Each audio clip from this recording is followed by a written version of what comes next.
老爷来抓我呀！老爷，我在这儿。抓到你了，让老爷笑一个。救我！爹，儿子，谁敢欺负我儿？林城主，是哪阵风把您给吹来了？爹，他竟敢当众摸我的手，还说要让我嫁给他当小妾。我什么时候摸你了？再说了，你本来就是我的未婚妻，早晚得嫁给我。摸一下怎么了？你一个要长相没长相，要修为没修为的纨绔，哪里配得上我？我就算是嫁给你爹，也不愿意嫁给你。还有这好事？你说什么？妹，你说你调戏谁不行？你调戏人城主家的千金，你不知道城主早就眼馋咱家的钱了啊？没有，我的意思是，总之，你调戏人家就不对，快给任培礼道歉。哼！老子这穿越到这个玄幻世界几十年，虽然无法修炼，但凭借前世记忆，好不容易建立起商业帝国，走上人生巅峰，你他妈就给我挖了这么大的坑！你是我亲儿子吗？我又没做错，凭什么道歉？姓林的，小爷我一人做事一人当，有种你就杀了我！你这个坑爹的玩意儿！口令正确，坑爹系统绑定成功。只要宿主之子坑爹，宿主即可获得加入奖励。前4道宿主之子得罪2品高手，坑爹成功，奖励3品修为。这就3品了，身体好像也变年轻了。既然你想死，本城主便成全你。怎么可能？爹，你什么时候变得这么猛？王刚，你好大的胆子，竟敢修炼邪功！来人，将这个邪魔拿下！就因为我救下了自己儿子，你就说我修炼邪功？整个灵城都知道，你王刚自有金脉淤堵，无法修炼。如果不是修炼了邪功，如何挡下我全力一击？那照你的意思，我父子就只能跪在地上向你求饶，再任由你掠夺我们王家的财富？不是这个意思。那你是什么意思？你要是要我王家财富，直说便是。用不着给我扣这么大的帽子！你们还愣着干什么？还不动手！想杀我爹，先从我身上踏过去！这小子平时虽然不怎么省心，但关键时刻还是挺靠得住的，不愧是我王刚的种。儿子别怕，天塌下来有你爹顶，没事。城主，你能有今天的成就，全靠我们家早年的资助，还有在场的各位。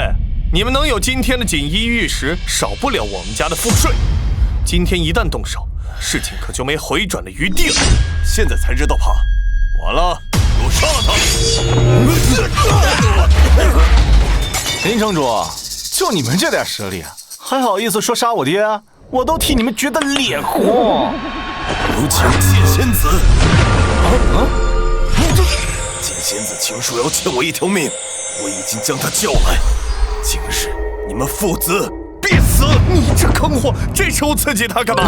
宿主之子坑爹成功，奖励无敌道心，可无视任何威压。刺激的好！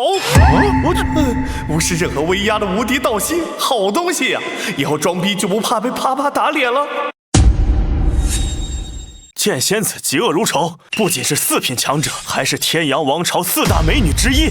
城主。什么时候认识这种大人物了？王刚，今天你死定了！爹，我们要不跑吧？这剑仙子可不是一般人。跑？老子正愁找不到更厉害的高手，提升自己的实力呢。这还真是打了瞌睡就有人来送枕头。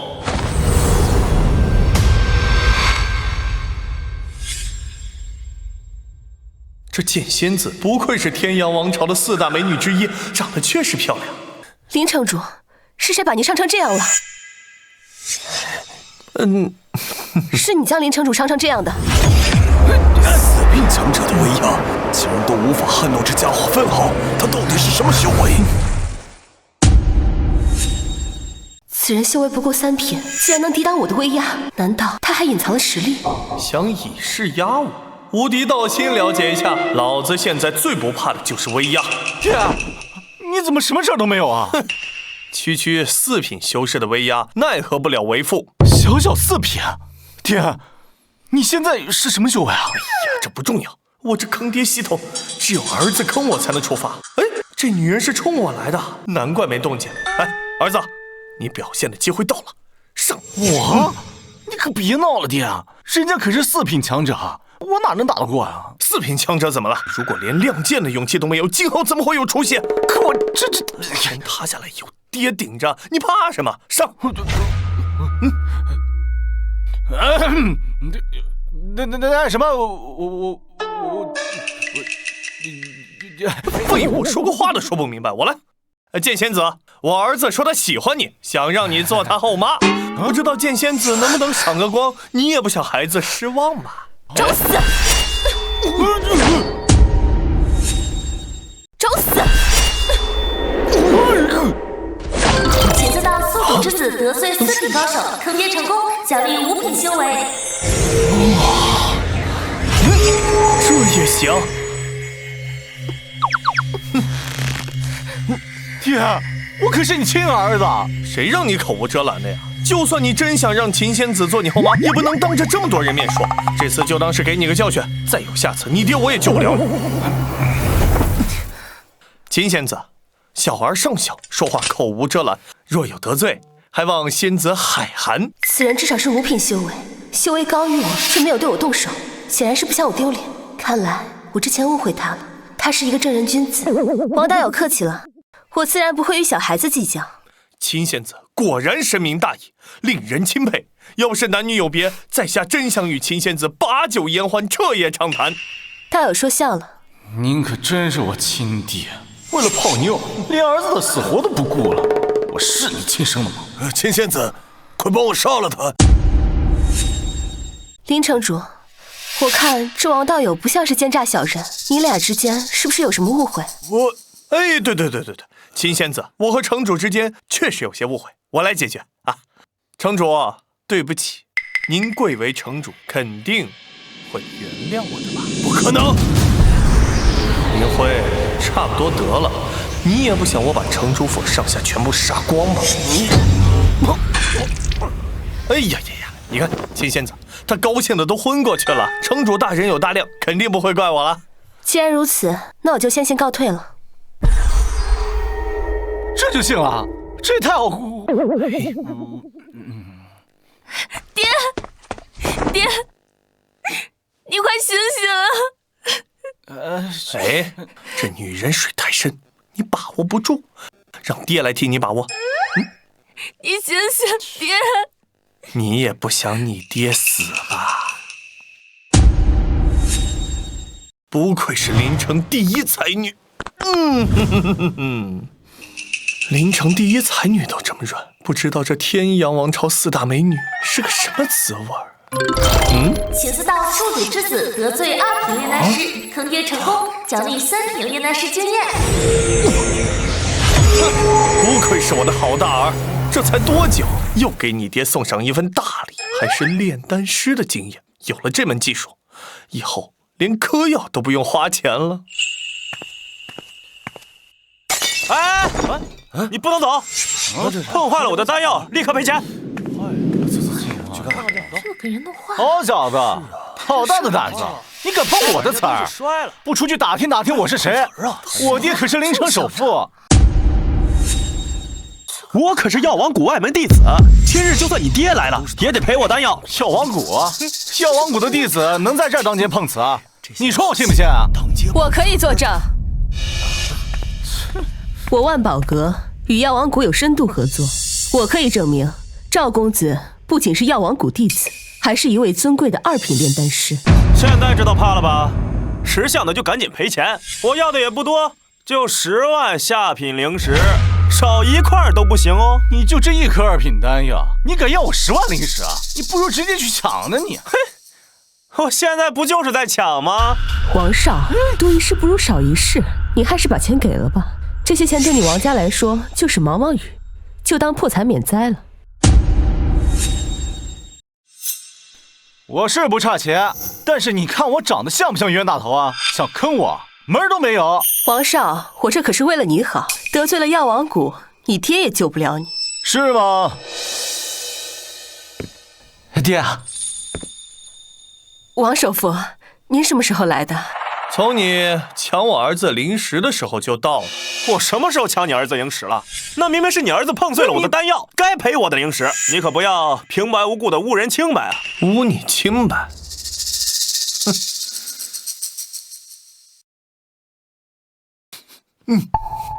药材里的杂质都没炼化干净，杂质足足占了70%。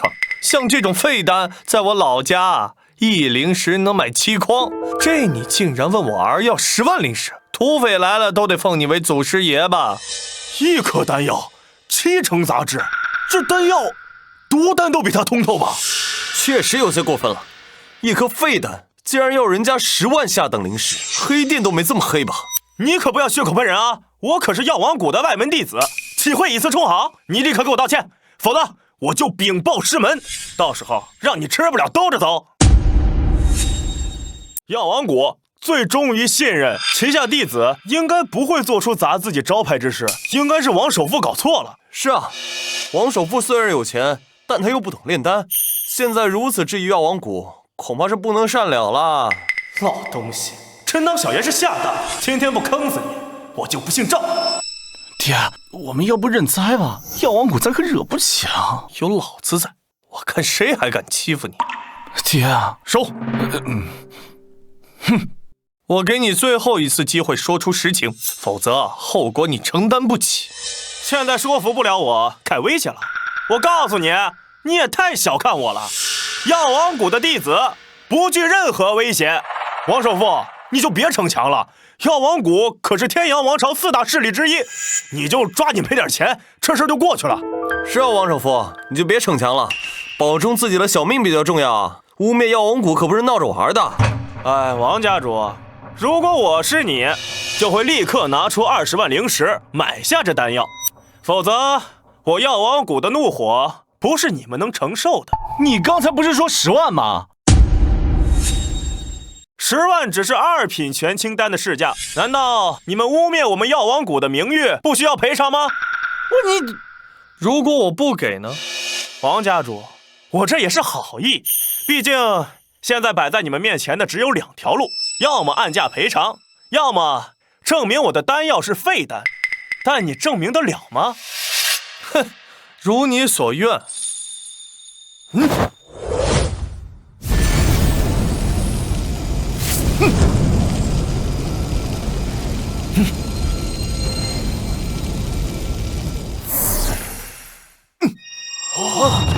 全部都是上品丹药，1炉9丹，还都是极品玄清丹。这王首富什么时候会炼丹了？你不是让我证明吗？这9枚极品玄清丹便是最好的证明。现在还有何话说？这是极品玄清丹，真的假的？那谁知道，极品玄清丹可是传说中的丹药，据说药王谷都没有人能炼制得出来啊。你说这是极品玄清丹就是了，我还说这是废丹呢。这丹药香气浓郁，怎么可能是废丹？嘿，什么时候凭香气就能鉴定丹药的品质了？难道你不知道玄清丹炼制的时候，天香草就自带异香吗？你不懂就把嘴闭上。诸位有所不知，这玄清丹虽是2品丹药，但炼制难度堪比3品丹药，哪怕是我药王谷，都无人能炼制出这极品玄清丹。你凭什么？你认不出来，那是因为你水平太低。老万呐，你是万宝阁的掌柜，见多识广，你来看看这丹药的品质吧。我师尊是药王谷长老，万年难遇的丹道天才李牧哥。如果你们万宝阁不想失去药王谷的丹药供应，就按照我的意思说。这并不是极品玄清丹，甚至都不是玄清丹。众所周知，玄清丹中的青字指的就是玄清丹的颜色，而你这金色丹药已经说明了问题。王首富，你别怪我，万宝阁不能失去药王谷的丹药供应啊，要怪就怪你自己，干嘛非要招惹药王谷的人？原来这不是玄清丹啊，我还以为能见证历史了呢。我就说不可能嘛！王首富虽然有钱，但他是公认的废物，又怎么可能炼制得出极品玄清丹呢？现在你还有什么要说的？老万，你怕得罪药王谷，我理解。那你就不怕得罪我吗？怎么，现在开始威胁万宝阁掌柜了？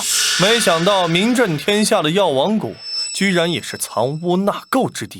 我这……放肆！哎呀，师尊啊，你可算是来了！这帮人不仅打坏了我的丹药不赔钱，他还污蔑我们药王谷的名誉，简直是不把我们药王谷放在眼里啊！可有此事？你怎么胡说八道？闭嘴！你也配与我师尊说话？滚一边去！你的好徒弟说这是废丹，你认为呢？极品玄清丹，这丹药你是从哪儿得来的？师尊，这是我无意中得到的极品玄清丹。我本来想带回宗门给您研究的，谁知刚到临城就被这帮人给抢了去了。你得来的？对呀，一共有9颗，都被你给抢走了。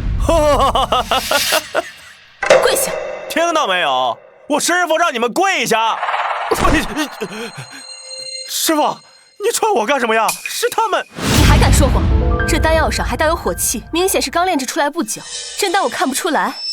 师父，我以前就听说你经常在外面用残次的丹药骗人，之前我还不信，没想到居然是真的。你应该知道我的脾气。师父，我再也不敢了，求您再给我一次机会吧。即日起，你不再是我李牧哥的徒弟，也不再是药王谷的弟子，你好自为之。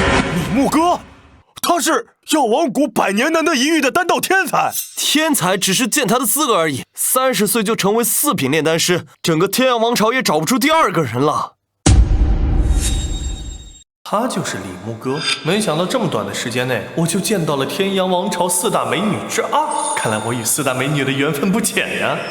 师父，我真的知道错了，你不要把我逐出师门啊！滚！你还想去哪儿？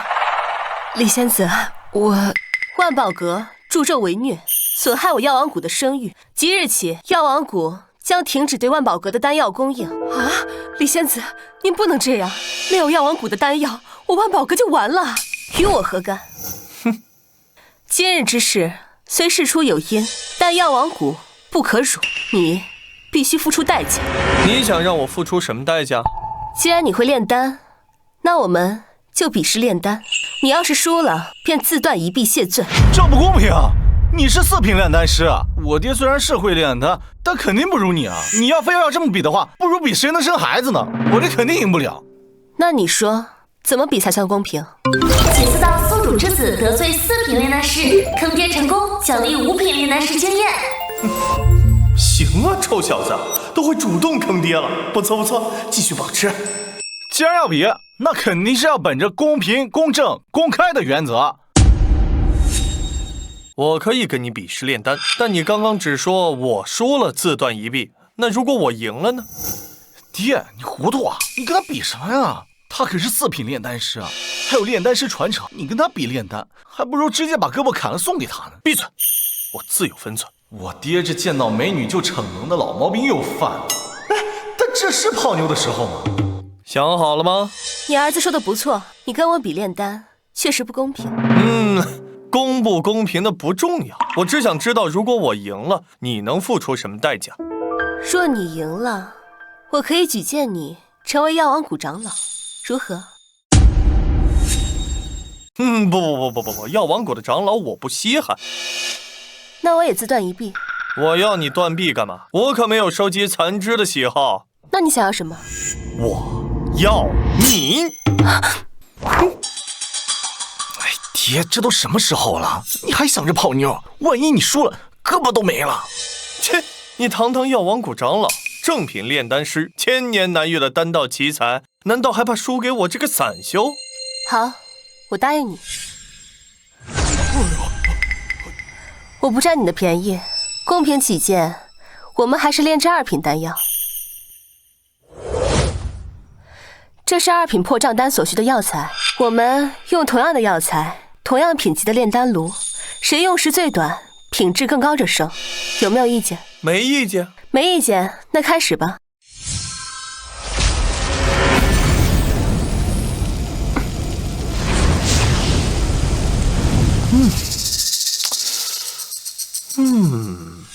你这是何意？你是女子，我让你半个时辰。你这可是你自找的，你别后悔。王首富跟李仙子比炼丹，他还敢托大，也不知道怎么想的。他不怕输吗？这不明摆着吗？他要是能赢，我倒立吃屎。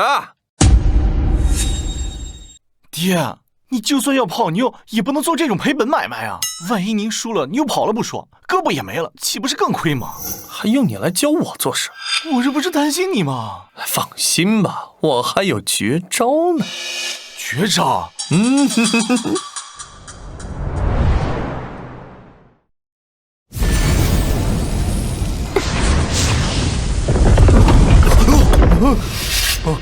混蛋！你竟敢无视我！今日我逼断你手臂！爹，人家都快练成了，你还练不练了？儿子，看好了，今天你老子就让你知道什么才是真正的炼丹。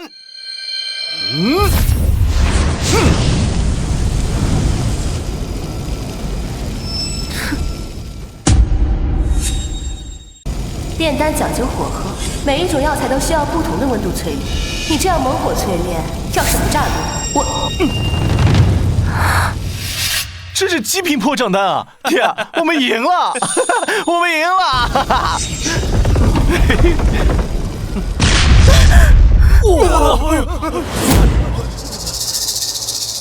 哇！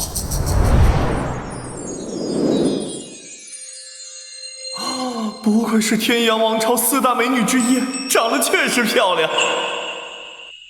要不这次不算，咱们再比一把。你放心，这次我动静小一点，保证不影响你发挥。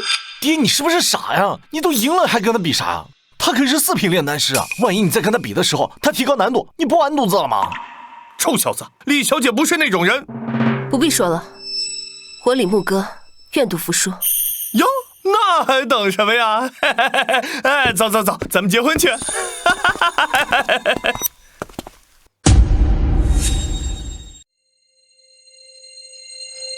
这王刚比我强哪儿了？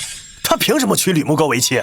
就是，不就是比我高了些，钱比我多了点，长得比我帅了点，有什么大不了的？行了，与其考虑这些有的没的，还不如多吃点。吃就能吃。夫妻对拜。不许拜！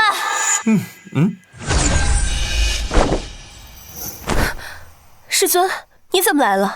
师尊，李童颜，这李童颜也是天阳王朝4大美女之一啊，还真是人如其名，长得跟个瓷娃娃一样。这要是弄到床上，哎呀，师尊来了，这儿给师尊看座。谁是你师尊？谁是你师尊？徒儿，谁允许你私自嫁人了？还不赶紧跟我回去！可我……师尊，你说这话可就不对了。牧歌已经成年了，他现在可以做主自己的人生，就算你是他的师尊，也不能替他做决定吧？就是，我小妈是打赌输给我爹的，整个灵城的人都知道。哎，你们药王国不会是要反悔吧？巧言令色，油嘴滑舌，今天不管你们说什么，我都要将牧歌带走。我要是不同意呢？你可以试试。怎么可能？他不过5品修为，如何能抵挡我7品修为的威势？想以势压我，不是我看不起你，你实在是没有资格。幸亏之前得到了无敌道心，可以无视任何威压，不然今天就要丢人了。你到底是什么人？此人竟不惧我的威势，至少也是7品修为，为何在此之前从未听闻此人名号？难道是踏过奸险？他既然能抵挡住师尊的威势，那他岂不是7品高手？嫁给他似乎也不亏。我林城一闲人，我不管你是什么人，来此有何目的？今日如果不让我把牧歌带走，我就算是死，也要将你的身份昭告天下。我的身份？我有什么身份？这娘们儿不会是脑补了什么不得了的事情吧？不行，再拖下去可就真的没办法收场了。儿子，为了爹的幸福，只能委屈你了。我爹这是什么眼神？不会又要出卖我吧？师尊，我之所以娶牧歌，一是恰逢其会，二是圆我儿子的梦。爹，这跟我有什么关系啊？你不是说看牧歌长得像你生母，所以求着我把她娶回来的吗？我啥时候说？为什么受伤的总是我？对，他跟我生母长得简直是一模一样。一个孩子思念自己的生母有什么错？你就不想念自己的母亲吗？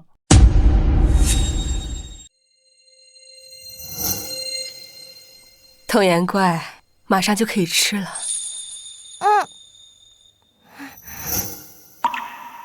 这小子有点东西。你在夜深人静的时候，会不会想起你母亲为你唱的摇篮曲？你在遇到困难的时候，会不会想起母亲温暖的拥抱？就算我徒儿长得像你儿子生母，这也不是你娶她的理由。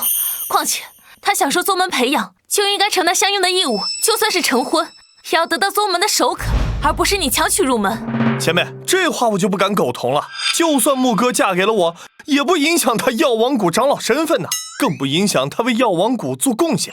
再说，他嫁给我，我就是药王谷的女婿，我们夫妻二人一起为药王谷做贡献，岂不美哉？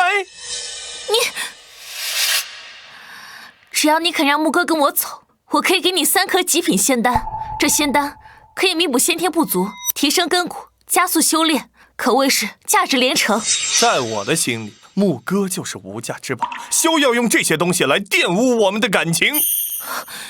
王刚，你可能不知道，这补天丹的丹方已经失传，整个药王谷也就只剩下5枚，而且每一颗都是。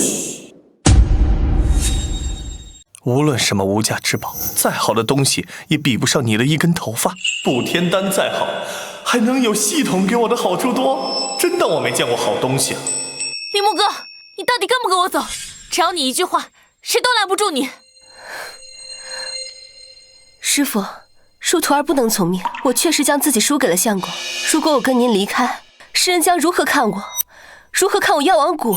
何况相公对我用情至此，我若是走了，又岂能对得起他的一片赤诚？你们，哼，你在看什么？没什么。我看你生气的模样，也很像我儿的生母啊。你说什么？前辈，我并没有侮辱您的意思，只是你生起气来的样子确实像我儿的生母，你说是不是？老子问你话呢。这前辈生气的时候，是不是像你母亲？对，不生气的时候更像。找死！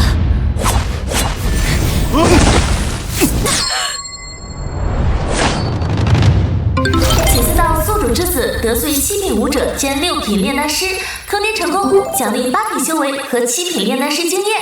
8品修为，7品炼丹师，双响炮啊！老子有坑爹系统，就算儿子不坑爹，我也可以坑儿子。你拿什么跟我比？等着吧，早晚把你弄上床。你是8品高手八品？他怎么可能是8品高手？据我所知，整个天阳王朝就没有几个8品高手。准确的说，整个天阳王朝就只有9位8品，那可是神仙般的人物。没想到咱们灵城竟然也有一位。天，你是8品高手啊？那我岂不是8品强者的儿子？低调啊！爹以前怎么教你的？宠辱不惊，威武不屈，方为大丈夫。是，我懂。爹，你藏得太深了，连你儿子我都瞒着。你又没问过我，我说过我不能修炼吗？我说过我不是8品高手吗？那倒没说过，这不就得了？好，非常好。不要以为你是8品高手，我药王谷就对你无可奈何。这笔账我药王谷记下了。等一下，怎么，你还想留下我不成？虽然你的修为比我高，但想要留下我，你也得付出不小的代价。前辈，你误会了，我是想说，你如果非要带木哥走，也不是完全没有办法。相公，你要赶我走？傻丫头，我怎么舍得赶你走呢？药王谷毕竟是你的家，我总不能为了自己的一己私欲，让你有家不能回吧？相公，你真好。论泡妞还得是我爹呀！学到了，滚一边去！好的。你们报告了没？前辈，木哥之所以嫁我，虽是因为打赌输给了我，但她身为女子却重信重义，一诺千金，比很多男子都要令我钦佩。若直接让你带走，既违背了木哥的承诺，也让我心有不甘。所以你想将牧歌带走，只有一个办法。什么办法？打赌赢我。打赌赢你？不错，我将牧歌赢了过来，你再将牧歌赢回去，这样于情于理都说得通。既然是打赌，就需要有个彩头。若你赢了，自可将牧歌带走；但若是你输了，若我输了，我就立刻离开。不，你赢了，我失去心爱的妻子；而你输了的代价仅仅离开临城，那对于我来说没有任何好处，对你也没有任何影响。那你想怎样？如果你输了，你要和牧歌一起嫁给我。什么？相公，他可是我师父，是我长辈，他若是也嫁给你，我将如何自处啊？牧歌，我知道你很急，但你先别急，我这样做也是为你好啊。为我好？你想啊，你与前辈形同母女，从他反对你嫁给我的表现就能看出，你们药王谷并不希望你嫁给我。但你可知，他们为何不希望你嫁我吗？为何？因为脸面呐！你是药王谷万年难遇的天才，更是天阳王朝4大美女之一，而我呢，不过是浑身铜锈的商贾，如何配得上你这位天之娇女？我不允许你这么说自己，在我心里，你是正人君子，嫁给你都是我自愿的。我知道，但世人不知道，世人只想知道他们想知道的，并不会探究我的为人如何。所以我想娶你，就必须堵住悠悠众口，让药王谷面上过得去，如此他们才不敢阻拦我。娶我师尊？对，如果我只娶你一个，别人只会说我癞蛤蟆想吃天鹅肉。你不是癞蛤蟆。哎，我知道，但别人不知道。一旦我把你们师徒都娶了，别人首先想的不是我是不是癞蛤蟆，而是会好奇我凭什么娶你们2位天鹅。好奇就会深究，深究就会发现我乃8品高手，坐拥万贯家财。届时谁还敢说我配不上你？你说是不是这个理儿？哎呀，你说是不是这个理儿？高，实在是高。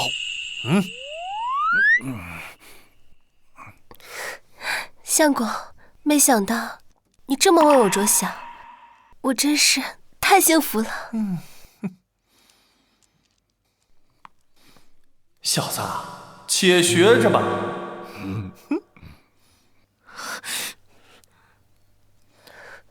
师傅，要不你就嫁给我相公吧。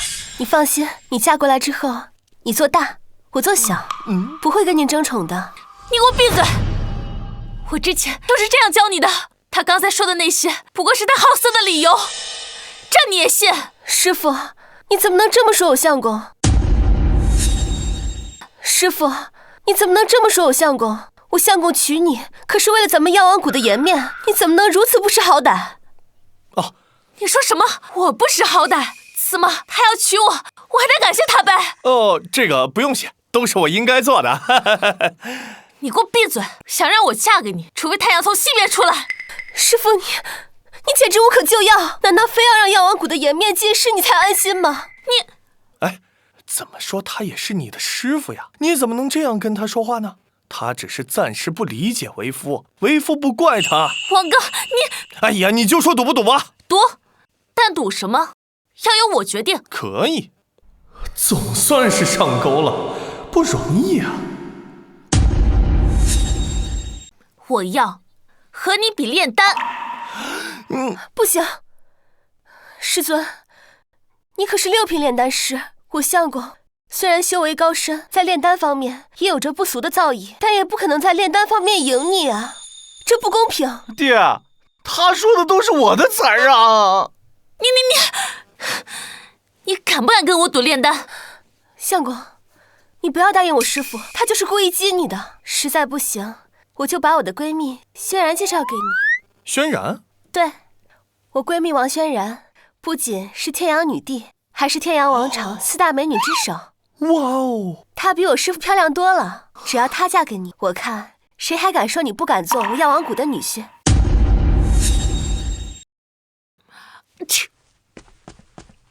陛下，你没事吧？真没事，可能是昨晚感了些风寒。李牧哥，肯定是你这丫头在背后说这坏话。等你来了皇宫，看朕怎么罚你。李牧哥，你知不知道你在说什么？师尊，我当然知道我在说什么。你不愿意嫁给我相公，难道我还不能让我闺蜜嫁给我相公吗？反正轩然早晚都要嫁人的，嫁谁不是嫁？嫁我相公还能跟我做个伴儿呢。哎，梦梦，我之前听过你是被你师父捡到带入药王谷的，怎么还认识当朝女帝啊？相公有所不知，20多年前，大武王朝无道，我父亲便追随先帝建立了天阳王朝。期间，我与轩然出生，一同交给我母亲抚养。后来，先帝受小人蒙蔽，大肆屠杀功臣，整个李家只有我侥幸逃了出来。后来的事情你都知道了，我被师尊带入宗门，轩然称帝后帮我李家平反，我们才重新建立联系。那他能听你的话嫁给我？高的，我们从小就约定了要嫁给同一个男人。说起来，我这次能经过临城，还是受邀去京都看轩然呢。哦，只是没想到遇到了相公。这说起来，我们还真是有缘分啊！等此间事了，我便随你一块儿去京城，当面感谢女帝陛下。若不是她邀你前来，我还遇不到这么好的夫人呢。相公，你真好。够了，王哥，你到底还赌不赌了？我们不赌了。我相公想娶师尊，是为了保住药王谷的颜面。师尊不知感恩也就算了，还以大欺小。既然明知是输，我们为何还要跟你赌？我不知感恩，以大欺小，难道不是吗？你可是6品炼丹师，却要和我相公这个只懂得些许炼丹术的人比炼丹，不是以大欺小，还是什么？而且我现在打算介绍轩然嫁给我相公，她比你年轻，比你身材好，长得也比你好看。她嫁给我相公，也能堵住悠悠众口，保住药王谷颜面。为什么还要比？李牧哥，我可是你师父，你怎可如此羞辱我？羞辱？我没有羞辱师尊啊，我只是实话实说。你确实没有轩然年轻，也没有轩然长得好看呀。至于身材，差不多得了，再说下去就是人身攻击了。没想到我这看着柔弱的夫人，居然是个毒蛇。我也没说什么呀。你继续说，我倒要听听我的身材怎么了。说的委婉一些啊。师尊，你虽然没胸没屁股，但是腰还挺细的。腰确实蛮细的。哎，这就是你的委婉？这还不够委婉吗？你们，你别过来！我真是没想到，我含辛茹苦把你养大，居然养了一个白眼狼。既然如此，我走便是了。等一下，怎么，你还想留下我不成？不敢。不过我们的赌约还没有完成，你这时候走，难道是怕了？我会怕？好，我跟你赌，说是你赢了，我就嫁给你；说是我赢了，我不会再将李牧哥带走。但是我要你自废修为，你敢吗？你不是觉得你相公好吗？那我就要废了他，我倒要看看你还会不会对他死心塌地。我们有何不敢？相公，这明明是必输的赌局，你为什么要跟他赌？你万一输了呢？夫人，其实你相公最强的不是修为，而是炼丹。什么？相公，你说的是真的？轩然怎么办？他可是跟我说了，要嫁同一个丈夫呢。哎呀，这个到时再说。小孩子才做选择题，我自然是都要。废话少说，开始吧。这是炼制6品丹药破魔护心丹所需要的药材，你我一人一份，谁炼制的药材品质更好，便算谁赢。有什么问题吗？相公，这破魔护心丹乃是6品之中炼制难度最高的丹药，其难度堪比7品丹药。你要是没把握，你现在后悔还来得及。7品丹药我手到擒来，区6品丹药，完全不在话下。废话少说，开始吧。等一下，怎么，小人说，就算你现在认输，也要自废修为？不，我看你这些药缺少一味药引，不仅还能使成丹率下降，还会使护心丹的功效大打折扣啊！你胡说什么？破魔护心丹本就是我药王谷所创，没有人比我们更了解破魔护心丹，何来缺少药引一说？是啊，相公，破魔护心丹的丹方一直收录在药王谷，虽然外泄，但并未缺失啊。破魔护心丹所需的2味主药天阳草、玄阴果，阴阳相克。虽然剩下的药材会促进2者融合，但对火候把握极为严苛，稍有差错便会炸炉。我说的没错吧？这是所有炼丹师都知道的事情，你就算知道，也没什么稀奇。确实没什么好稀奇的。如果我说在炼制的过程中加入无根之水，就能大幅提升破魔护心丹的成丹率和药效，你信不信？无根之水，不错。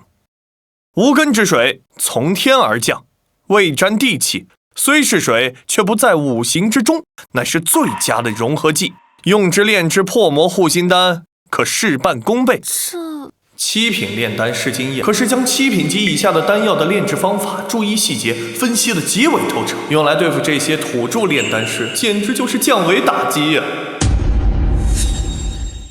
你是如何知道在炼制的药材里面加入无根之水，可以提升破魔护心丹的品质与功效？这个简单，我炼制一份破魔护心丹，你不就知道了？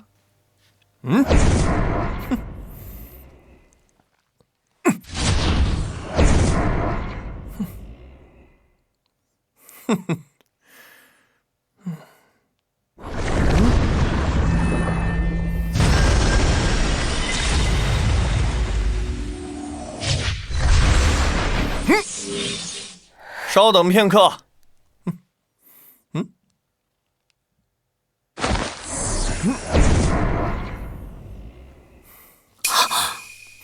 哈哈哈，怎么样？这丹药圆润如玉，赤红如血，带有坚香，这可是极品丹药。这怎么可能？王首富居然是8品炼丹师，8品炼丹师很厉害吗？不是厉不厉害的问题，根本无人敢惹，除非你不想用8品丹药了。我爹真是8品炼丹师啊，那我岂不是要一飞冲天？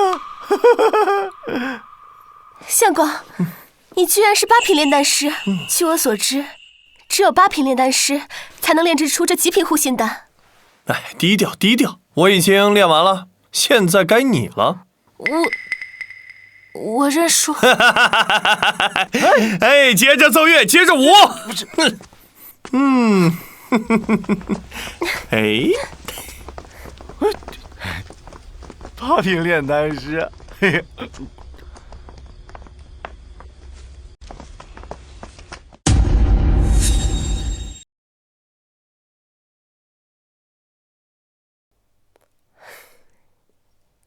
师尊，你不用紧张，相公人很好的，而且他不仅是8品高手，还是8品炼丹师，嫁给他你不亏。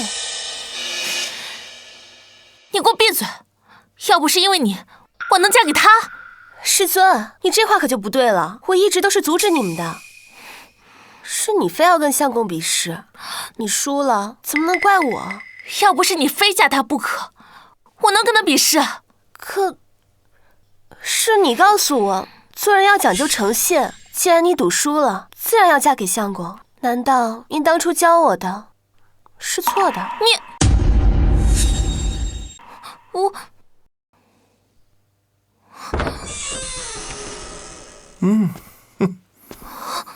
哎，自己都先好了，省得我的麻烦。哎呀，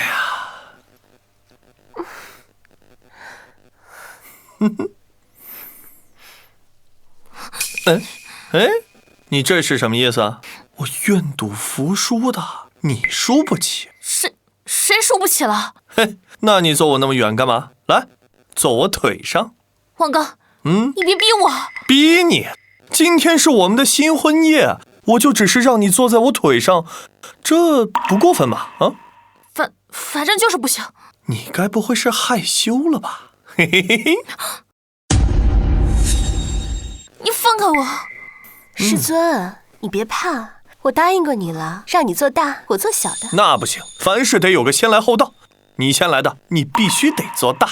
可他是我师傅，让他做我妹妹，这不好吧？那就这样，你们呢各喊各的，他呢还叫你师尊，他还叫你姐姐，这不就解决了？这怎么可以？哎，好了好了，这个以后再说，咱们该早点休息，明日一早还要赶去京都呢。哎，这。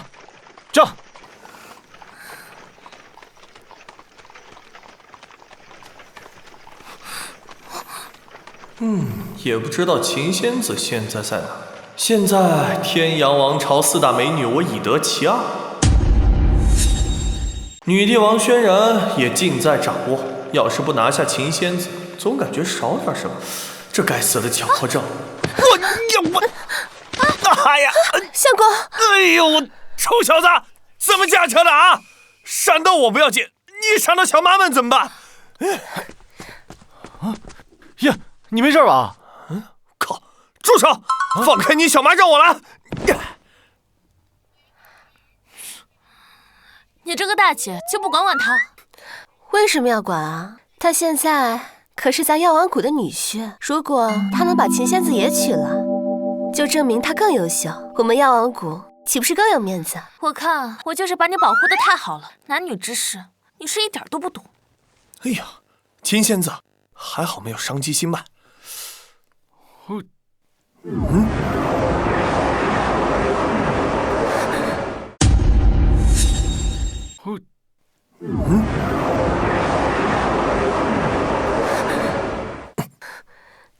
秦仙子，是我呀。是你，快带我去皇宫，我有紧急军情要向陛下汇报。军情？你不是剑仙子吗？你怎么变成地下的探子了？对啊，这个我以后再跟你解释，你快带我去。留下，离开，死！这不是小八嘎？难道这个世界也有小八嘎？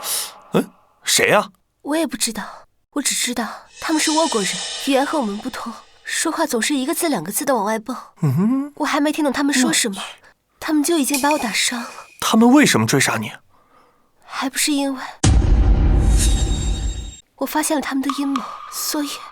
爹啊，他意思应该是让你留下秦仙子，让我离开，否则死。是这个意思吧？他说对。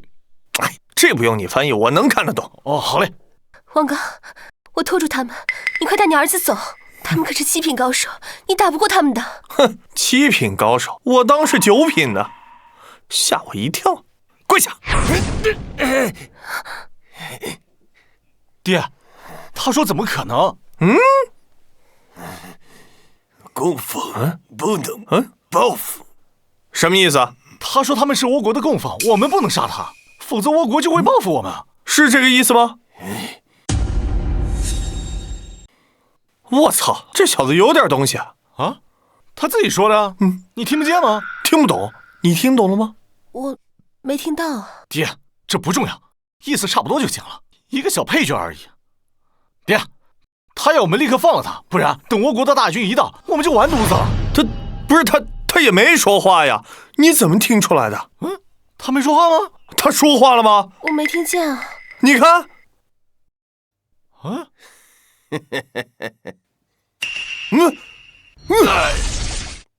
你这干嘛呀？他骂我妈。谁骂你妈？是错了。留一个。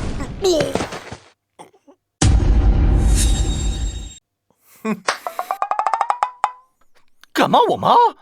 哎呀，你妈呢？你放心吧，爹，他不敢骂你。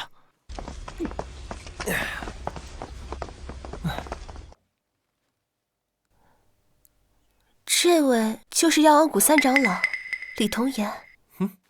哎呀，那个贱内就这臭脾气，你别见怪啊。谁是你贱内？哟，昨天刚结婚入了洞房，今天就不认了？还是说昨天晚上没把你制服，你又觉得自己行了？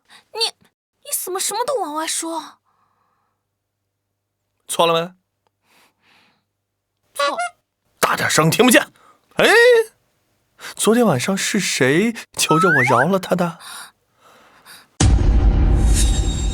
昨天晚上是谁求着我饶了他的？错了，行了吧？这还差不多啊。能治我师尊的，估计也就只有相公。笑什么笑？昨天晚上且仙你就没求饶吗？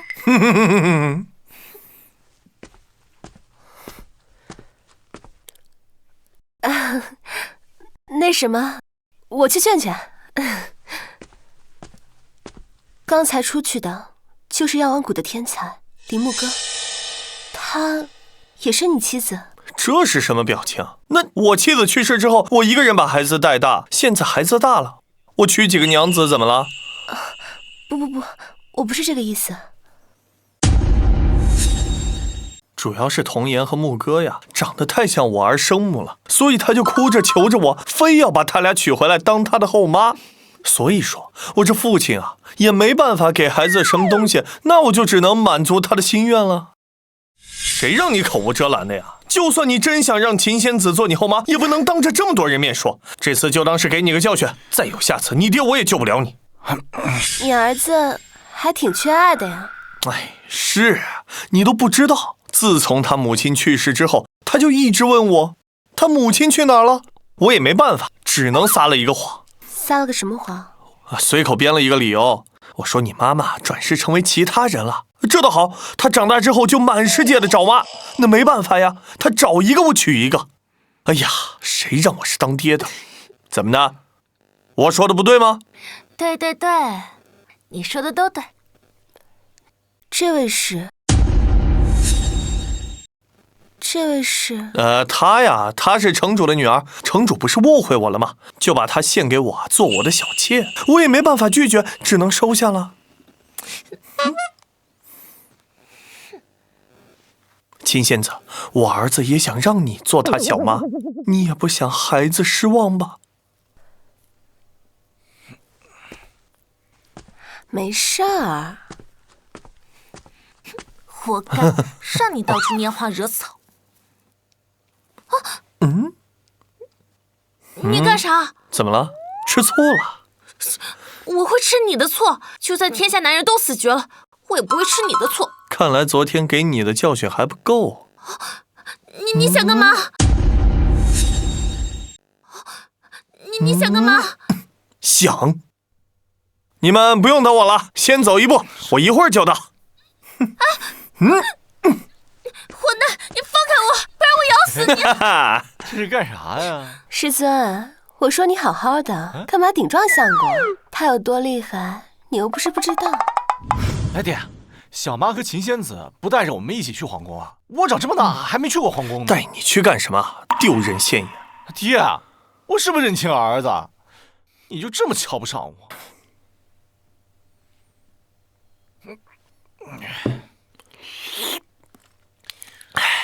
王战，真是你哟，前方，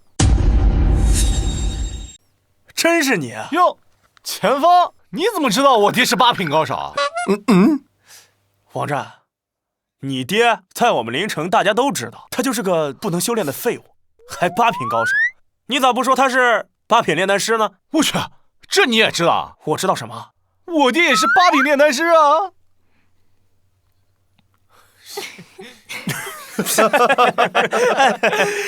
哎呀，8品炼丹师，就他要是8品炼丹师，那我就是9品，说大话也不怕闪了舌头。唉，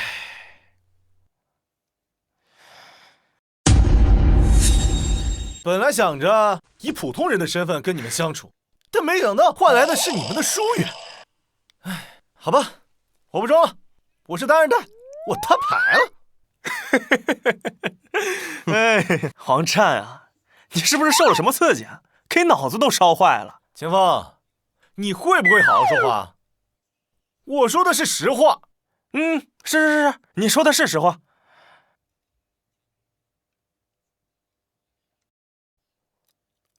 林雪小姐，你居然在这儿！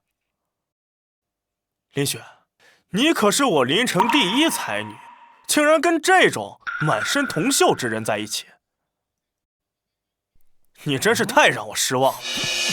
田丰，你说我可以，不能说我小妈。你再敢说我小妈，信不信我弄死你啊？你快放开我！我可是天阳王朝的新科进士，你敢动我一根头发，你们一个都跑不了。写作到宿主之子得罪新科进士，坑爹成功，奖励唐诗宋词，国学精通。哇，唐诗宋词，我要这玩意儿干嘛？这可是玄幻世界啊！喂，爹，这咋办啊？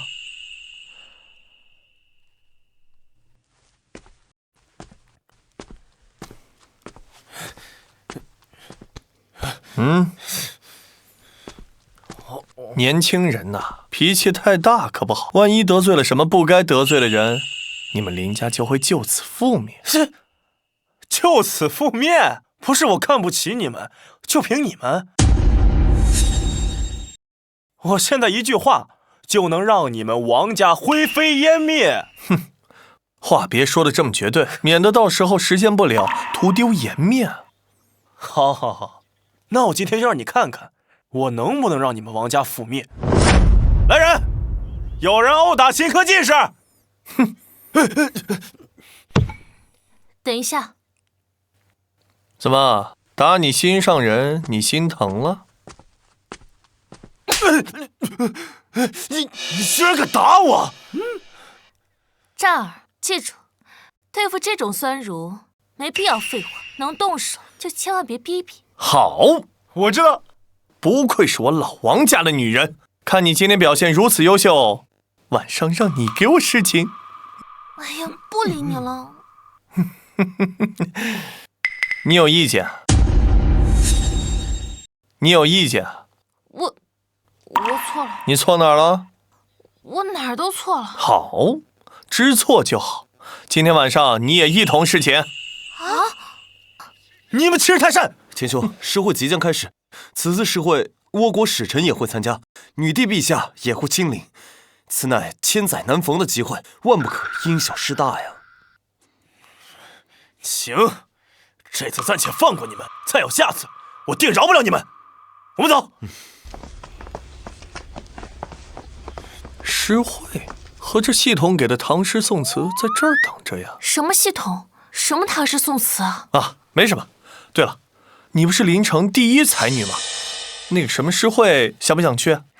我也能去。你当然能，你是我的女人，天底下哪儿去不得？谢谢你，相公，我真是太幸福了。你想去吗？我就不去了，没意思。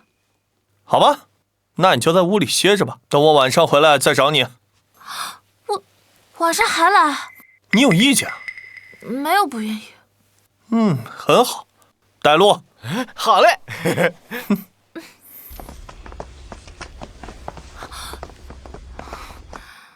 王哥，晚上再来的话，我肯定会死的。算了，还是先跑回去，他总不能跑到药王谷追我吧？你不会是想逃跑吧？你也不想药王谷被灭吧？哎，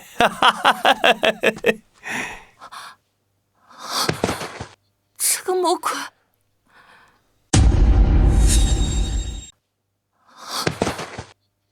这个魔鬼！哦，这就是诗会，真是不错。快看，可说呢。兄台，好气派！哎，这干什么呢？阁下是从外地来的吧？此乃以对会友，只有特邀之人方可进入，其余人等必须对出下联，才可进入会馆参加诗会。原来如此。烟锁池塘柳，这很简单嘛。简单？你一个满身铜锈的商贾，如何懂得这上联的精妙之处？张口简单，坐井观天，不过如是也。相公，此上联的偏旁分别对应了火、金、水、土、木、暗和五行，想要对出工整的对联，同样需要对应五行方可。我知道，那不是有嘴就行吗？有嘴就行？真是笑死我了！你可要知道，此乃刘阁老所出之队，放眼整个天阳王朝，能对出此队者不出10人。嚯哟！前锋，怎么跟我爹说话的？你小子皮是不是又痒了？王丈，你，像你这种头脑简单、四肢发达之人，不是你这辈子也别想对出下联。我你哎，你刚才说整个天阳王朝能对出此联者不出10人，可对？啊，没错，你有意见？嗨，意见谈不上，就是有个问题，不知当不当问？有什么问题啊？这老东西，不会是想给我挖坑吧？哎，不要紧张，我就是想问，能对出下联的10个人当中，应该不包括你新科进士吧？哈，要不你不早就进去了？谁说我对不出来了？哦，我只是什么？行，我承认我对不出，又不是你对啊。你不是说张嘴就来吗？我既然敢这样说，自然是有把握对出下联。可你不分青红皂白，上来就是给我一顿数落。若是我对出下联，你依然没有任何损失，我心里不爽。你想怎么样？不如我们打个赌，若我对出下联，你每看见一次就给我下跪子，并且说我错了，大家觉得如何？理应如此。犯错就该受到惩罚，天理如此，我觉得可以。我同意。那你要是对不出来呢？也一样，见到你我也跪下，给你一声我错了，如何？这，你可是新科进士，不敢吧？谁说我不敢？赌就赌，谁怕谁？好，我就不信你能对出下联。上联是烟锁池塘柳，对吧？上联是烟锁池塘柳，对吧？那我对艳容海罢风，这怎么可能？上联写雾如烟，笼罩池塘与柳树；下联写海坝与繁茂，通红的枫叶反映或透射如焰的阳光，像是被火焰熔炼出来的一样。上下联五行相对，平仄相反，好对。没想到傅金这粗犷强壮的外表下，居然还有如此的才华和细腻的心思。大家别被他给骗了，他就是我老家临城一商贾而已，绝对不可能对出如此有意境的对联，肯定是你。钱枫，你不要血口喷人好不好？我自始至终从未说过一句话，下联就是我相公对的。不可能，我绝不相信你能对出如此有意境的下联。就算不是你出的，也是你掏钱买的。他惯做此等下作之事。陶灼锦浪堤，你，雁桃耿地沟，炮震海城楼，蚯蚓见鹤松，够不够？不够还有呢。哎，你怎么可能对出这么多有意境的下联？看来你还是不服啊！既然如此，让你心服口服。有了，烟锁池塘柳，终审台榭灯，灯芯红缕密，柳眼绿波成。他竟以上联为眼，做出了一首诗。我原以为我的才华已经足够惊人了，但与这位先生一比，简直是萤火之光，毫无可比性。相公，你有如此才华，你应该早点告诉我。我要是早知道，早就什么？早就让你去了。哎，现在也不晚啊！爹，你真是太牛了！很好，下回不用再夸了。哎呀，新科进士，呸！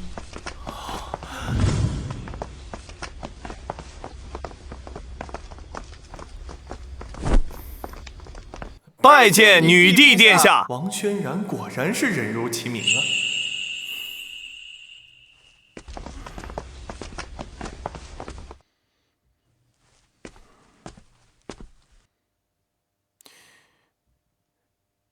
女帝陛下，贵国文风鼎盛，令人钦佩。但我父皇于梦中偶得一副对联，问遍全国也无人可对。故而此次出使贵朝，父皇特意叮嘱我，让我向贵国寻求下联。如果贵国能对出下联，我倭国愿俯首称臣。陛下，倭国狼子野心，如今更是集结了30万大军，出击沿海。此下出题，怕是有诈。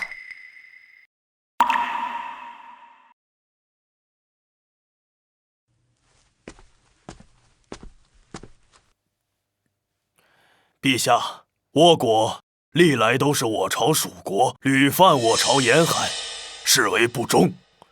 拒不纳贡，视为不义。此等不忠不义之国，老臣提议挥兵灭之。臣等附议。这会儿朝臣有血性，我喜欢。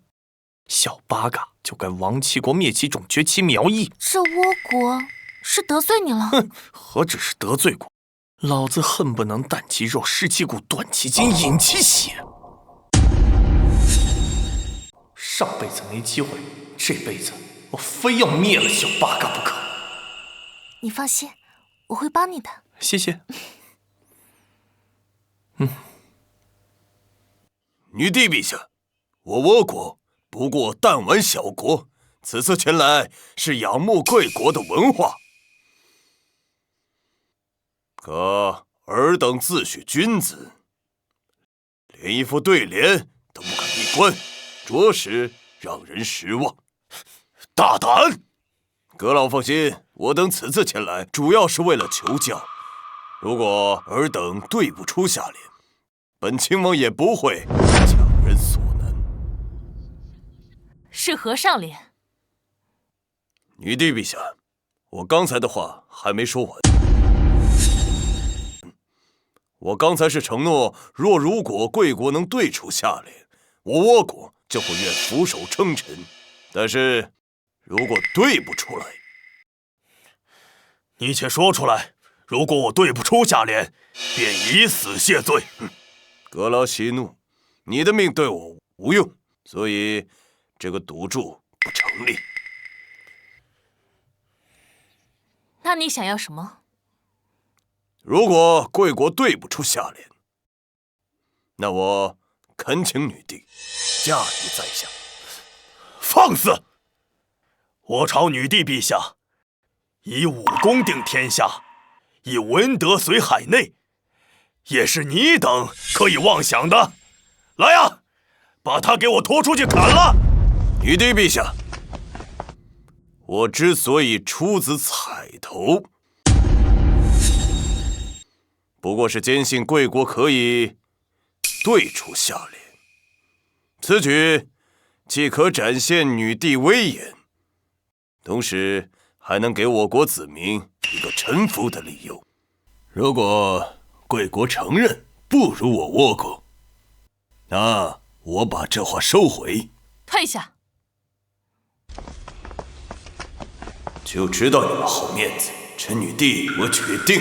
你想取朕，还不够资格。若我朝对不出尔等上联，那朕便选一公主驾驭你，如何？不，请出上联。我的上联是骑骑马张弓长，琴瑟琵琶八大王，王王在上，单歌成战。此联在我倭国乃绝对，你们文风虽盛，却绝无可能对出。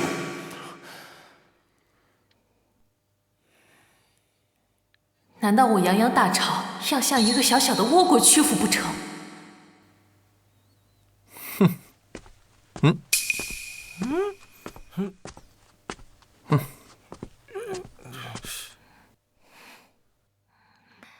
好子女扶扶手，婀娜娉婷似娇女，女女居右，又见为欢。好，好，好，这副下联以女性视角构思，用好子女对应上联的骑骑马，彰显女性之美；扶扶手则巧妙呼应张弓长，体现女性的扶持与温柔。好啊！我刘琦代陛下谢过小姐。阁老言重了，小女子虽为女儿身，但若能为国做事，也是与有荣焉，当不得谢。好，好，好！陛下，我朝女子都有如此英姿，何愁王朝不兴啊？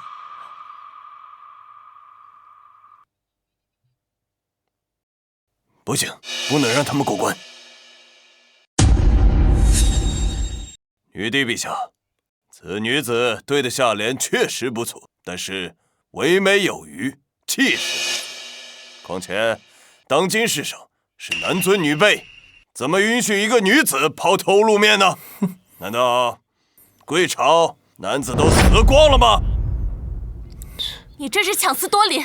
你事先可没说只许男子对下联。不错，你之前又没说，凭什么女子不可以应战？王朝女帝陛下也是女子，难道你敢说陛下的不是？女帝陛下，只要您说一句，贵国男子都死光了，我立刻认输。我来试试。我来试试。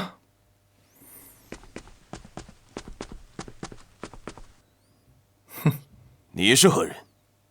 区区不才，天阳王朝一商贾。商贾？哈哈哈哈哈！你们天阳王朝是没人了吗？居然让一个满身铜锈的商贾出战，这话我不敢苟同。满朝文武之所以不愿出战，是不愿自降身份与尔等争论，免得你们倭国说我们以大欺小。若是出战，恐怕尔等早就落败了。你此子壮我天阳声威啊！好啊，既然你说你能对出下联，那你现在马上给我说出。如果说不出来，你就是藐视我倭国。我恳请女帝将你处死。如果说不出来，你就是藐视我倭国。我恳请女帝将你处死。我就不信你一个商贾能对上我国绝对。哼，准了。上联是骑马，张弓长，琴瑟琵琶八大王，王王在上，耽歌成战，可有错喽？没错。好，我的下联是窝尾人，袭龙衣，魑魅魍魉四小鬼，鬼鬼居边，合手缉拿。好，鬼鬼居边，合手缉拿。好，哎，好啊！用窝尾人对应上联骑马，袭龙衣直指倭人狼子野心，魑魅魍魉四小鬼代指犯边之敌，终以合手缉拿，彰显我朝威势，平仄工整，气吞山河。此句可名垂千古啊！我操！相公，你好厉害啊，比我刚刚对的那句更有气魄。哎，你相公厉害的可不止这个。讨厌。哎呀，这回你还有何话可说？讨厌。哎呀，这回你还有何话可说？你不会是想说我只是一名商贾，所以这局不算吧？对，商贾乃贱也，有何资格参政？此局不算。你这不是强词夺理啊！你先前的规定中没有规定商贾不可以参战。不错，按照规定，他们已经输了，让你一局，你别不识好歹。既然你说我没资格，那如果是当朝女帝殿下做出下联，你可还有话说？如果是贵朝女帝能够对得下联，那我自当认输。你糊涂啊！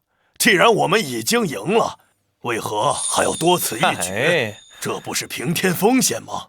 女帝陛下，还请出下联。木哥，这就是你的好男人，这不是把朕架在火上烤吗？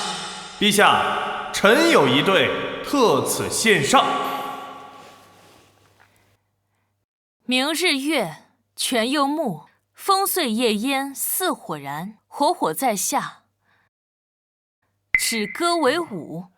好一个止戈为舞！正好对应对方的耽搁成战，不仅体现我朝女帝化战为和的理念，还将意境拔高到了极致。天阳王朝有帝如此，何愁不兴啊！陛下圣明。众爱卿平身。见人亲王，现在你可还有话要说？这怎么办？这件事情要让父皇知道，我就完了。我必须得想个办法扭转败局才行。有了，女帝陛下，我此行还带来了一件奇物。如果贵国能把它解开了，我倭国贡品可提升10倍；如果解不开，那此前的一切一律作废。但是你们也可以拒绝，但必须要承认，我们比你们强。你所说的奇物是何物？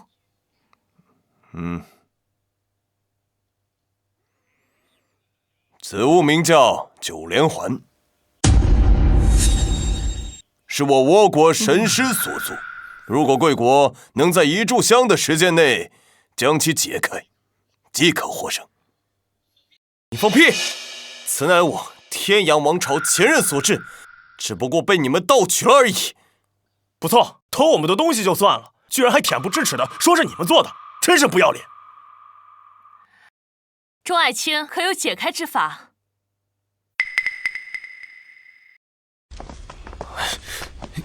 阁老，这9连环的解法早已失传，现在他们让我们1炷香之内解开，这是根本不可能完成的呀！是啊，阁老，他们明明是在为难我们，要不我们禀明陛下，取消比试。不行，刚才的话语已经把我们逼到了悬崖边上，如果退缩，对我朝和对陛下都是不利的，所以必须得比。那现在怎么办？小友，我观你如此自信，可是有解9连环之法？没有，上辈子我虽然知道9连环，但这解法还真是不知道。罢了，只能老夫去试试了。若是解不开，老夫就算拼了这条命，也要将倭国人留下。哎，我只说没有解9连环之法，可没说没有方法打不开。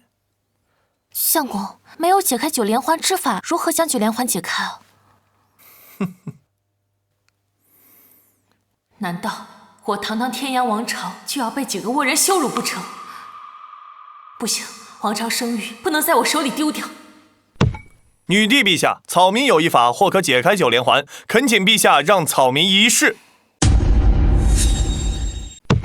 女帝陛下，草民有一法或可解开9连环，恳请陛下让草民一试。尽管是，就算失败了，朕也不会怪你。谢陛下。小八嘎，你说的解开9连环，这除了时间，还有其他限制吗？你叫谁小八嘎呢？放开他！松手！不放！你给我一个说法，否则……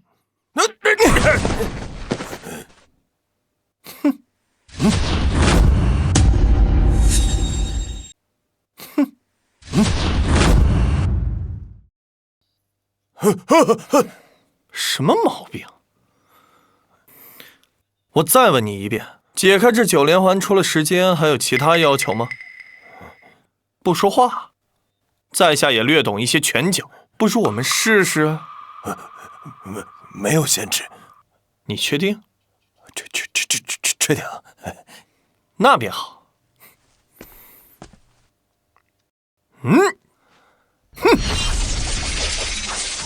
不可悔！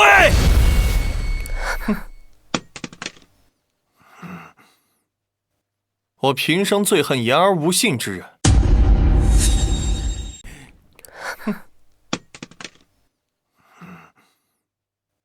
我平生最恨言而无信之人，见一个就想弄死一个。你刚才说什么？没说什么。那这9连环可算是解了。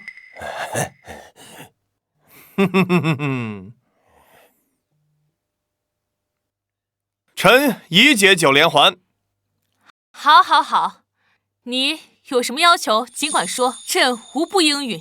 国家兴亡，匹夫有责。草民只是做了应做之事，陛下无需赏赐。好一个国家兴亡，匹夫有责！就凭你这一句话，朕就不能不赏你。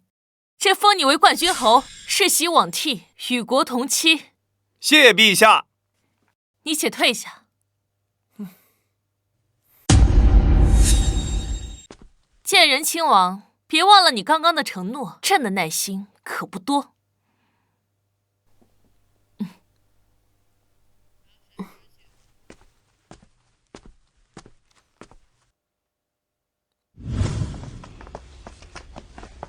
这大屁股肯定能生个儿子。你说什么？没说什么。我说鼎鼎大名的秦仙子居然也可以如此英姿飒爽，真是让我刮目相看。这要是让外面的人知道，还不得惊掉下巴？我刚才明明听到你说我屁股大能生儿子。你听到了还问我？再说我说的有错吗？你就是我见过所有女人当中最漂亮的一个。你看个儿高腰细腿长，我说错了吗？我不理你了。小样，我还治不了你。等会儿我，秦将军，秦仙子，哎，走那么快干嘛呀？我知道你大长腿走起路来赏心悦目，但是你也不用走这么快呀。你看把我累的。陛下还在店里等着呢，难不成你让陛下等你？又不是我让他召见我的，他等我一会儿怎么了？对了，秦仙子，你不是剑仙子吗？怎么会成了天阳王朝的将军呢？这些事情之前我可是一点消息都没听过。我本就是天阳王朝的，剑仙子不过是我行走在外的身份。毕竟陛下也是要知道外面的事情，所以我常年在外行动。原来如此，那你结婚了没？没有。不是，你问这个做什么？我喜欢你啊！我不理你了。哎！你松开！我真的喜欢你。我从见你第一面开始，我就已经深深的喜欢上你了。怎么样，你喜欢我吗？不喜欢。你撒谎！你不喜欢，为什么不把手抽回去？哎，好了，你就不要欺骗自己了。你肯定是喜欢我的。再说，我儿子也想让你做他后妈呀。你就算不在乎我的感受，也得在乎孩子的感受。你再说这话，我就真不理你了。哎，好，那咱们不说这个，我们说点你爱听的事情。你愿意嫁给我吗？那，你能只爱我一个人吗？不能。哎呀！放开我！不，除非你听我把话说完。好，你说。你身为天阳王朝的将军，不可知对于一个国家来说，什么最重要？你到底想说什么？人口。人口是一个国家经济和军事的基础，也是维持社会稳定的基石。人口增长能扩大税源，支撑官僚体系和公共工程，反之则会导致经济衰退和社会动荡，没错吧？那我再问你，人口从哪儿来？总不能从石头缝里蹦出来吧？那是一个一个生出来的。你不生，我不生，他不生，王朝怎么办？陛下怎么办？不是，我怎么觉得你说的有哪里不对？你让我捋捋。你先别捋，我知道你介意我有2个妻子和1个小妾，但我要多生优育，为世人做榜样，所以我要多娶女子，为我生儿育女，如此便能壮大王朝。我知道在这过程中会有人误我骂我辱我，只要能为王朝做贡献，虽千万人无一往之。可是你也想为王朝做贡献吗？我当然愿意。我不信，除非你嫁给我。你可是答应嫁给我了。你要是敢反悔，我就赖你家不走了。知道，你先离我远点，别让陛下看到。那咋办？我跟自己媳妇儿说话，就算是皇帝也管不着。谁是你媳妇儿？你要是再胡说，我就再也不理你了。好，谁叫我爱你呢？陛下，冠军侯带到。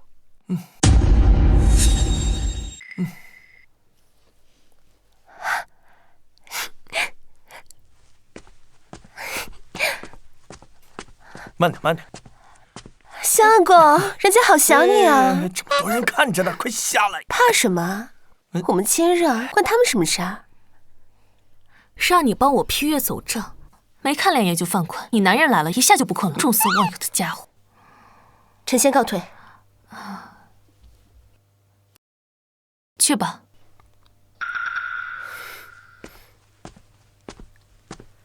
之前也没这么骚。相公，这位秦仙子生气了，你不去追她？哼哼，看你这丫头是故意的吧？怎么，吃醋了？我才不吃醋呢！你这么厉害，我跟师尊一起都受不了。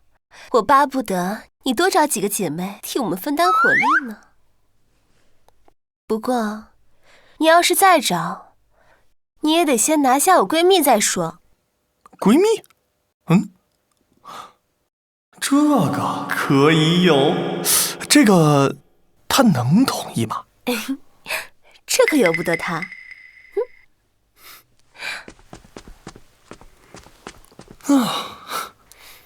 轩然，你就别处理政务了。我相公今天帮了你多大的忙啊！你不应该好好犒劳犒劳他吗？我不是已经给他封侯了吗？还是世袭罔替的冠军侯，地位直追3公，这难道还不够？封赏是封赏，犒赏是犒赏，怎能混为一谈呢？而且，你多久没有跟我们一起喝酒了？今晚你准备一桌好菜，我和相公陪你喝一杯，这个要求不过分吧？真是拿你没办法。来人！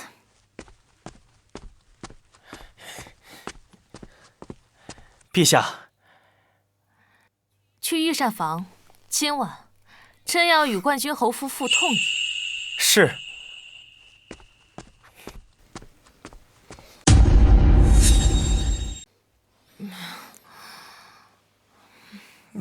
来，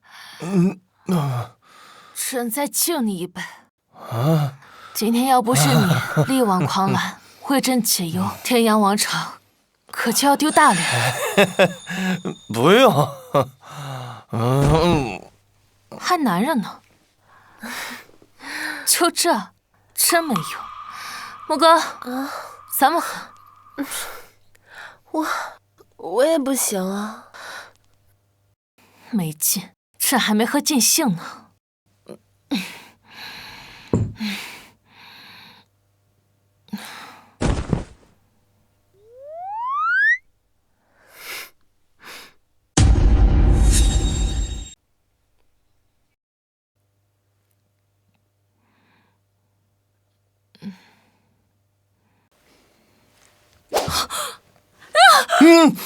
怎么？哎呦！你怎么在我的床啊？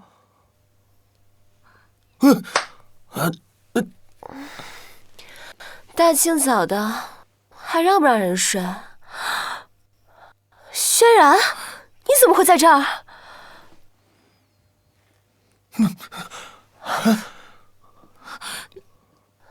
你们不这样做，对得起我吗？不对啊，不关我的事儿啊！我昨天第一个醉倒的。一起看。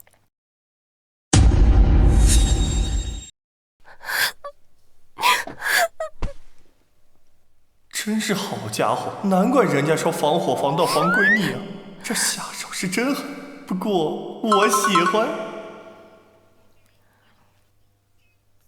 朕让你起开，没听到吗？哎，听见了，听见了，我这就起。穆哥，朕昨天晚上因为高兴喝多了，并不知道发生了什么事情。不过你放心，朕既然做错了事情，就一定会给你补偿。补偿？事情都已经发生了，你拿什么补偿？哼，我看你就是看上我相公，昨晚还好奇，你怎么会一直灌我们酒？感情是为了这个？哼，我再也不理你了。姐，我的好姐姐，我真没这个想法。昨天晚上真是误会，我发誓。我要是有心设计你们，就让我不得好死。哎，那个，我能说句话吗？不能。姐，我到底怎么做，你才肯原谅我？只要你说出来，我一定照办。就算你要天上的星星，我也给你摘下来。还要我说？到底是你做错了事，还是我做错了事？我真不是故意的。昨天晚上，我们都喝醉了，按理说不应该发生这种事情，除非……你这话是什么意思？你怀疑是我把你搬到床上，让你和我相公？那啥，可我为什么要那么做？我没有说你。你说我老公也不行，我老公可是正人君子，他是不可能做那些事情的。况且，他都喝得不省人事了。是，不是你，也不是你相公。昨天就我们3个人喝酒，其他人没有你的命令也进不来，不是我，也不是我相公。那你说，是谁把我们送上床的？难道真是我？你总算承认了。轩然，你跟我实话实说，你是不是盯上我相公了？我怎么可能早就盯上你相公？算上今天，我跟他一共才见了3次而已。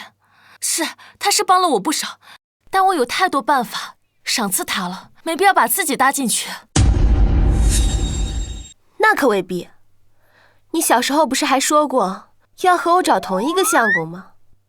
我那时候还以为你只是说说而已，没想到你……我真是看错你了。我什么时候说过这话？你居然连我们小时候的约定都忘记了！我再也不要跟你好了。轩然，你长大了想找什么样的相公呀？不知道，姐姐呢？我要找个比我厉害的相公。那我就嫁给姐姐的相公，这样你一辈子都可以当我的姐姐了。好呀，来我们拉钩。拉钩上吊，100年不许变。我想起来了。哼，晚了。姐，我记得当时我们约定的时候，我说嫁给姐姐相公，这样你就能做我一辈子的姐姐了。你也答应了。总算上钩了。我真答应让你嫁给你姐夫了？你答应了，我发誓。而且当时我们还拉钩了，所以我现在也只是履行当年的承诺而已。你也不能再生我的气了。那也不行。我当时只是说说而已，反正你对不起我，我再也不跟你好了。姐，你可是我姐姐，你怎么可以说话不算话呢？再说了，我和姐夫什么都做了，我不嫁给他，嫁给谁啊？你难道想看我孤独终老吗？可是，姐，别可是了，就当我求你了，行吗？轩然，我答应你也没用，我相公在家里都说一不二的，你让他答应才行。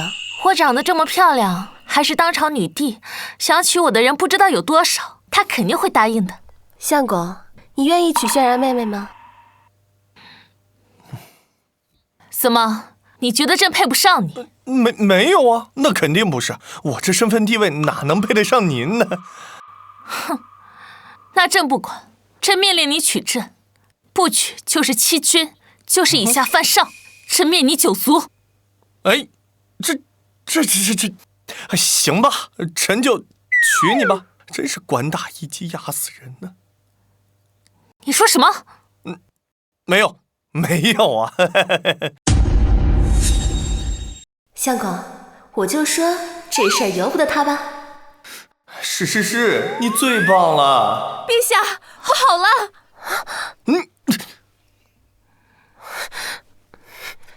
你们先藏到屏风后面，我们的关系还不能公开。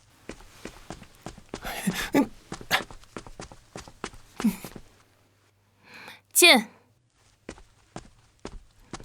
什么事这么着急？回陛下，倭国战神没穿内裤，在京城中央摆下擂台，向我朝宣战，如今已连败我朝数名8品高手。你说什么？8品高手都落败了？难道对方是9品5帝？奴婢也不知道。宣，陈将军觐见。现在也只有他能为我天阳王朝赢回面子了。是。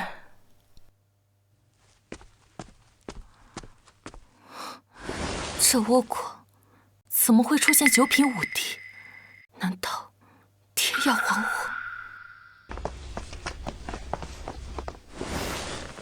轩然，你会不会是搞错了？要知道，在我们天阳王朝，8品就是顶点了，数百年来都无人能超越9品5帝境界了，更何况那小小的倭国。朕也不知，但对方能连败8品高手，必然是9品笃定无疑。会不会是服用了什么丹药或者秘法呀？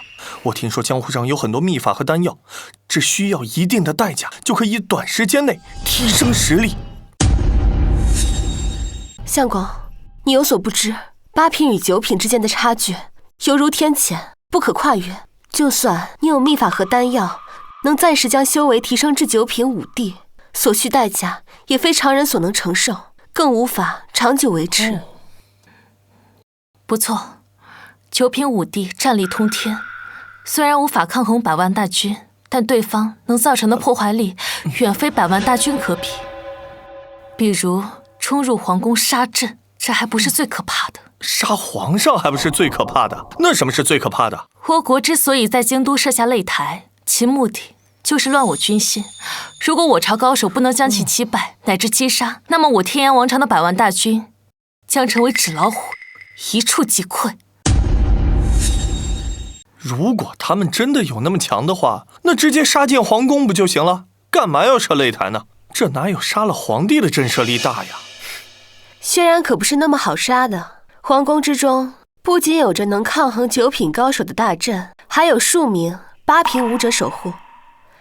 即便是9品5帝，想杀轩然，也要付出惨痛的代价。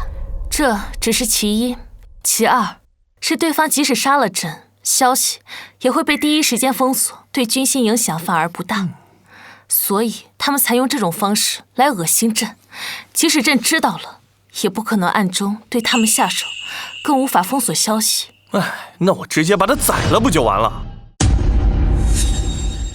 就你，不是我看不起你，那可是9品5帝，一根手指头都能将你碾死。哎，你这什么语气啊？你就这么看不起我吗？我很弱吗？相公，你就别添乱了。虽然你是8品武者，可对手很可能是9品，哪怕是半步9品，也不是我们所能抗衡的。哎，你这可就看不起我了，我还有绝招没用呢。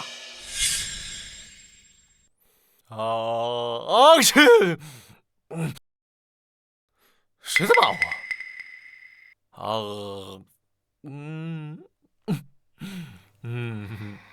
你的绝招还是自己留着用吧。我已经招陈将军来了，他虽然是半步9品，但是加上他的天品刀法，即使打不败对方，应该也能打个平手。哎呀，你们相信我，我真的能打败那个小八嘎。好了，朕没时间在这浪费了，你们需要什么，吩咐宫女即可。哎，他就是不相信我，我可是他男人呢。相公，他不信你，我信你。我相公是最棒的。不过，比武还是太危险了，赢了又没什么好处，输了还性命堪忧。咱们不去了，大不了等天阳王朝覆灭了，你就带着我和轩然一起浪迹天涯。不行，你这还是不信我，这擂台我还非要比他一下不可。哎。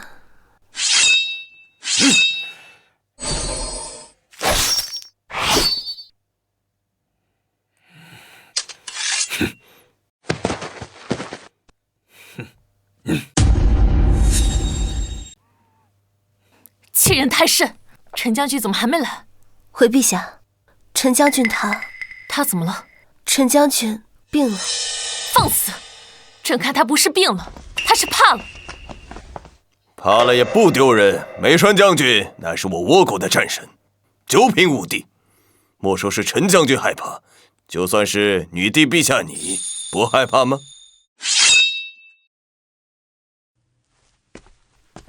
千万阁下，你们倭国是什么意思？不通知我朝就设下擂台，这是对我朝的挑衅。你就不怕陛下直接下令荡平你们倭国吗？不，我们倭国人说话做事一向是一诺千金，答应女帝的事我们不会忘记，但这是梅川自己的决定，若贵国输不起，也可以自行处置，我不予干涉。但你要怎样才能撤了这擂台？女帝陛下，你不请我坐下吗？这可不是你们的待客之道啊！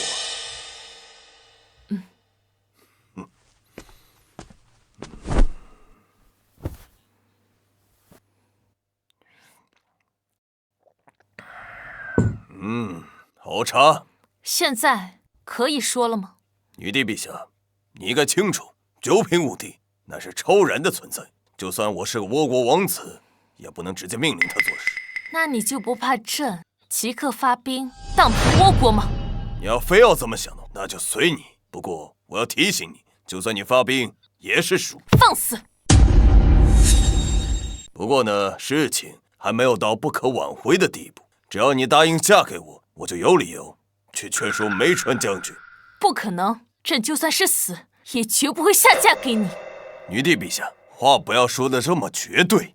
你们贵国有句古话，我觉得很有道理，就是天下攘攘，皆为利往；天下熙熙，皆为利来。只要有利，没有什么不可以的。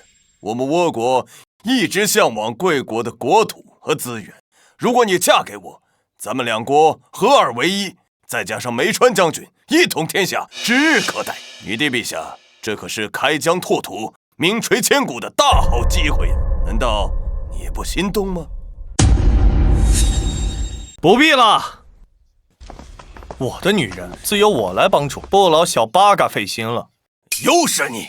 哼！我在和女帝说话，你也配站在这儿？你赶紧给我滚，否则如何？你们，你男人什么时候跟女帝关系这么好了？师尊，你说什么呢？这怎么能是乱搞呢？轩然可是我的好姐妹，我不许你这么说她们。这该不会是你搞的鬼吧？相公这么厉害，多找一个姐妹来帮我们分担一些火力，不好吗？可以。哎呀，这下我总算能睡个安稳觉了。这是我能听的吗？不过我爹是真牛逼，居然把天阳王朝4大美女都给拿下了，我也得努力了。不可能！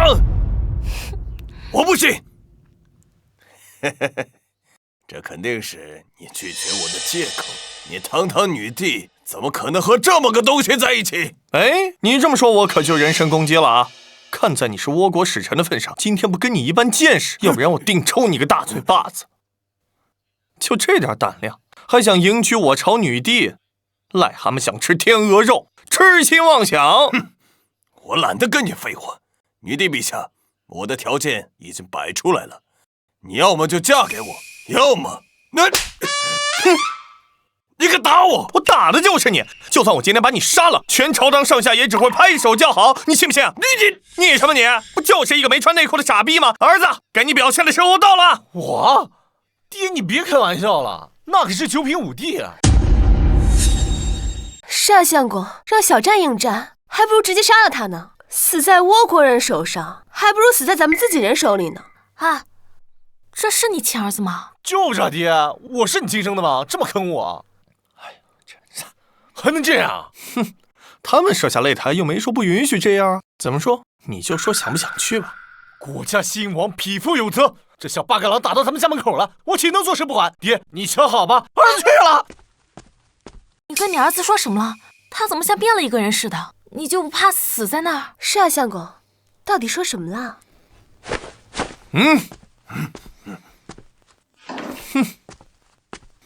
我口渴了。来。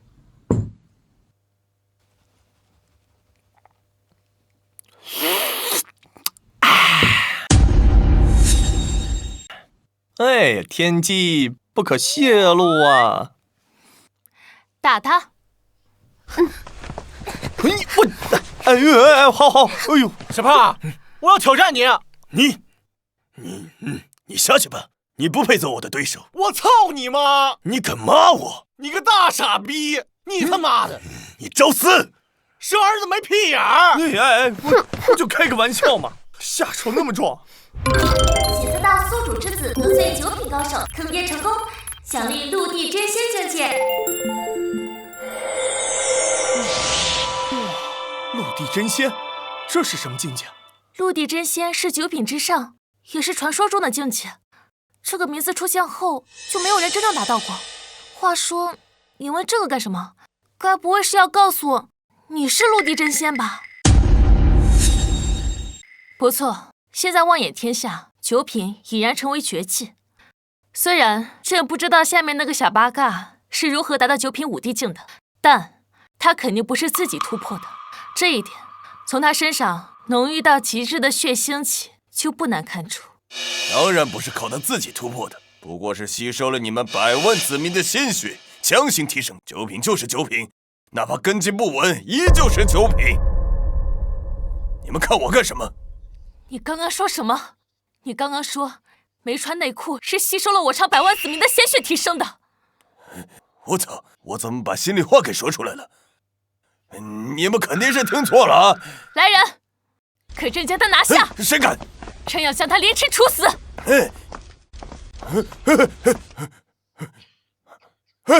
陛下，我可是倭国的使者，你们不能杀我呀！带下去，不能让他死了，朕要亲手活剐了他！不能杀我呀！王刚，你有没有办法杀了这个没穿内裤？你叫我什么？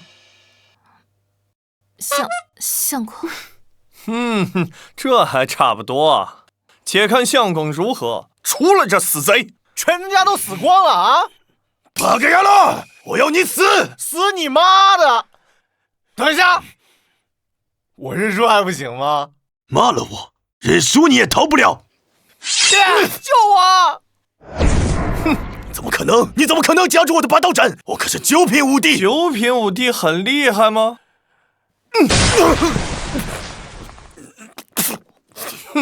我去啊！牛啊，爹！你不是挺牛逼的吗你啊？爹，你到底什么修为啊？连9品5地都干不过你啊！9品5地是见我的门槛罢了。虽然我听不懂，但好厉害的样子啊！滚下去！我要装逼了。好嘞，这马上都完结了，再让我最后装一个逼，不过分吧？虽然我不知道你是什么修为，但我这一刀可斩终生！